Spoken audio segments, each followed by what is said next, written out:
భారత్ మరియు కెనడా మధ్య ఉద్రిక్త వాతావరణం ఉందని చెప్పుకోవచ్చు.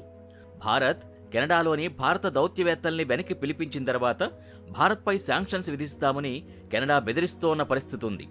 అయితే గత 12 గంటల్లో భారత్ మరియు కెనడా మధ్య పరిస్థితులు పూర్తిగా క్షీణిస్తోన్న పరిస్థితి ఉంది. గతంలో అమెరికా ఎలాగైతే భారత్పై శాంక్షన్స్ విధించిందో అదేవిధంగా భారత్పై శాంక్షన్స్ విధించాలని కెనడా భావిస్తోంది. అయితే భారత్ మరియు కెనడా మధ్య జరుగుతున్న దౌత్యపరమైన విభేదాల వల్ల భారత్ మరియు కెనడా మధ్య వ్యాపారం మీద ప్రభావం ఎలా పడే అవకాశం ఉంది? కెనడా విధించే ఈ శాంక్షన్స్ వల్ల భారత్కు ఎటువంటి నష్టం కలిగే ఛాన్స్ ఉంది అనే విశేషాల్ని ఈ వీడియోలో తెలుసుకుందాం. మీరు మొట్టమొదటిగా కనుక ఈ ఛానల్ని చూస్తున్నట్టయితే వెంటనే ఛానల్ని సబ్స్క్రైబ్ చేయండి.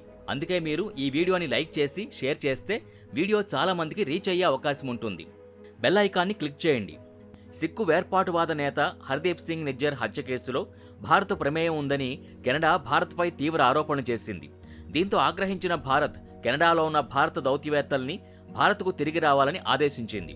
కెనడా చేస్తున్న ఈ ఆరోపణలపై తీవ్ర స్వరంలో స్పందించిన భారత్ నిజ్జర్ హత్య కేసులో భారత్ ప్రమేయం ఉన్నట్టు నిరూపించాలని కెనడాపై ఆగ్రహం వ్యక్తం చేసింది.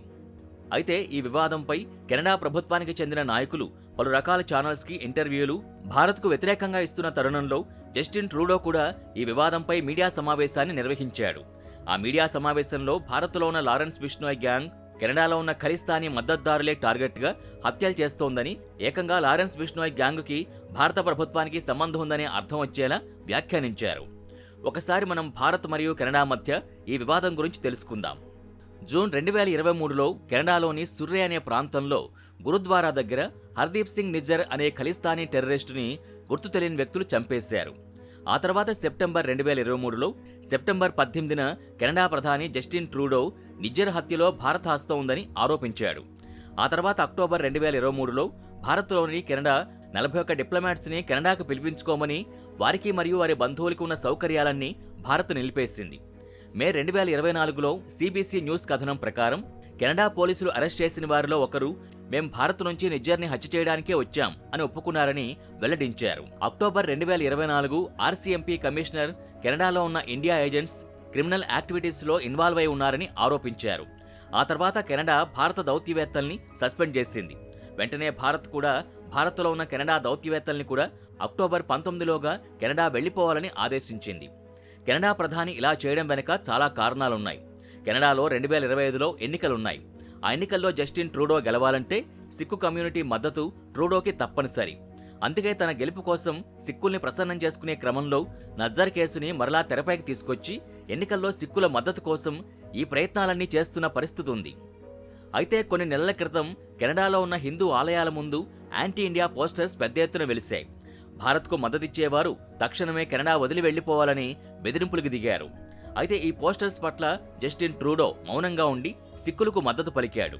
అయితే కొద్ది రోజుల క్రితం జరిగిన ఎన్ఎస్సీ నేషనల్ కౌన్సిల్ సమావేశానికి వెళ్లే 2 రోజుల ముందు ప్రధాని మోడీకి మరియు విదేశాంగ మంత్రి జైశంకర్కి నేషనల్ సెక్యూరిటీ అడ్వైజర్ అజిత్ ధోవల్కి నిజ్జర్ హత్యకు సంబంధించి నోటీసులు అందాయి. అందుకే జైశంకర్ ఆ సమావేశానికి అమెరికా వెళ్లలేకపోయాడు. అలా కెనడా తన లిమిట్స్ని దాటుతూ ఉంది. భారత్ దీన్ని గమనిస్తూ ఉంది. దీంతో చివరికి కెనడాతో ఎటువంటి రిలేషన్స్ పెట్టుకోవద్దని భారత్ ఒక నిర్ణయానికి వచ్చింది. ఈ వివాదం వల్ల భారత్ మరియు కెనడా మధ్య ఇప్పటికిప్పుడు వాణిజ్య ప్రభావం పడే అవకాశం కనిపించడం లేదు. అయితే ఈ వివాదం కనుక ఇలాగే కొనసాగితే ఖచ్చితంగా పడే అవకాశం కనిపిస్తోంది. అయితే ప్రస్తుతం భారత్ మరియు కెనడా మధ్య $8.27 బిలియన్ వ్యాపారం అనేది జరుగుతోంది. భారత్ కెనడాలో టెక్నాలజీలో మరియు మ్యానుఫ్యాక్చరింగ్ ఇండస్ట్రీలో పెట్టుబడులు పెట్టింది. ఒకవేళ భారత్పై కెనడా శాంక్షన్స్ విధించినా భారత్పై ఎటువంటి ప్రభావం అసలే పడదు. భారత్ కెనడాకు చేసే ఎక్స్పోర్ట్స్ని వేరే దేశానికి కూడా మనం పంపించవచ్చు. అయితే ఇప్పటికిప్పుడు కెనడా అయితే వాణిజ్య వ్యాపార సంబంధాల్ని తెంచుకునే దిశగా ఆలోచన చేయడం లేదని తెలిపింది. కానీ ఆ ఆలోచన మాకుందని పూర్తిస్థాయి నిర్ణయం ఇంకా తీసుకోలేదని తెలిపింది. కెనడా రాజధాని ఒట్టావాలో నిర్వహించిన మీడియా సమావేశంలో ట్రూడో మాట్లాడారు. 6 భారత దౌత్యవేత్తల్ని తామే బహిష్కరించామని ఆయన చెప్పారు. నిజ్జర్ హత్య కేసులో భారత ప్రభుత్వం సహకరించకపోవడమే ఇందుకు కారణమని ట్రూడో అన్నారు. అయితే ఈ కేసు దర్యాప్తుకి భారత్ పూర్తిస్థాయిలో సహకరించాలని కెనడా ప్రధాని జస్టిన్ ట్రూడో కోరాడు. అయితే కెనడా ప్రధాని వ్యాఖ్యలపై భారత్ ఘాటుగా స్పందించింది. మాపై చేస్తున్న ఆరోపణలకి ఆధారాలు చూపించాలని, ఎటువంటి ఆధారాలు లేకుండా ఆరోపణలు చేస్తే ఊరుకునేది లేదని భారత్ తీవ్రస్థాయిలో స్పష్టం చేసింది. మరి ఈ వివాదం ఇంకా ఎన్ని మలుపులు తిరుగుతుందనేది చూడాల్సి ఉంది. భారత్ కెనడా నడుమ దౌత్య వివాదం కొనసాగుతున్న నేపథ్యంలో వీసాల జారీతో పాటు ఇండియన్ స్టూడెంట్స్ మీద ప్రభావం పడే అవకాశం ఉంది. కెనడా ఇప్పటికే ఓకే చేసిన వీసాల సంఖ్యని తగ్గించే అవకాశం ఉంటుందనే ప్రచారం జరుగుతోంది. అటు భారత్ గురించి కెనడా ప్రధాని నెగటివ్ ప్రచారం మొదలుపెట్టిన నేపథ్యంలో కెనడాలోని భారత ఎంబసీ, కాన్సులేట్స్లో స్థానిక సిబ్బందిని చాలా వరకు తగ్గించింది. అంతేకాక ఏకంగా 4 రోజుల పాటు కెనడా పౌరులకు వీసాల జారీని నిలిపేసింది. ఈ నేపథ్యంలో కెనడా పౌరులు భారత్కి పర్యటనలు రద్దు చేసుకోవాల్సి వచ్చింది.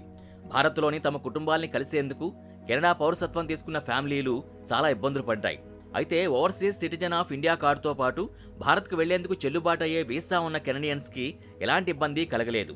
నవంబర్ 2023 నుంచి నెమ్మదిగా వీసా సేవలు భారత్ పునరుద్ధరించింది. మరి భారత్ మరియు కెనడా మధ్య మొదలైన ఈ వివాదంపై మీ అభిప్రాయాన్ని కామెంట్ రూపంలో తెలియజేయండి. మరియు కెనడా ప్రధాని చేస్తున్న ఆరోపణలపై మీ అభిప్రాయాన్ని తెలియజేయండి. ఇది ఇవాల్టి వీడియో. మరొక మంచి వీడియోతో మళ్ళా కలుద్దాం.